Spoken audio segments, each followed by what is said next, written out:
lime tree fence, or another word for it is garden edging. So this is my neglected tree of 3 years, and it really needs some attention. So I'm going to grab some saws, see which one works better, and go ham on the wood.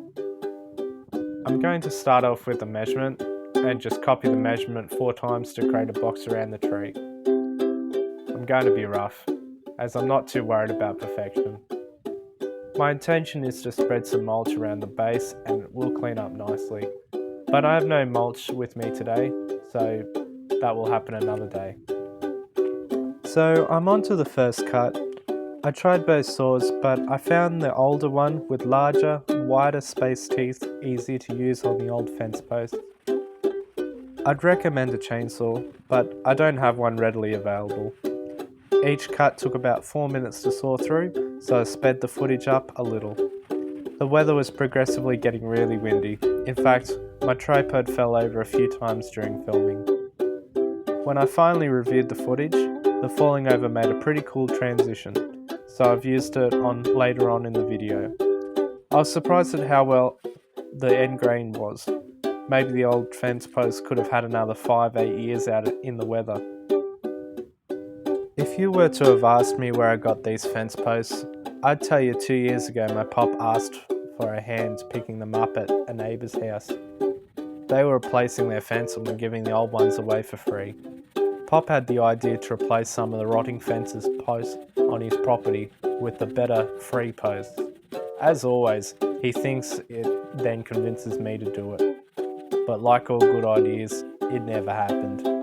Plus, I really didn't want to have to replace the same posts in a potentially 3 to 5 years, when we could have just purchased new posts and not have to worry about them for another 10-15 years. Just makes sense to me. And we are through. Again, solid 4 to 5 minutes sawing. Second piece in place roughly. I'm gonna whippersnip the grass around the lime tree soon. Then I'll place the timber back in place.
So, turns out this caterpillar is an orchard swallowtail butterfly. It has an impressive defensive mechanism.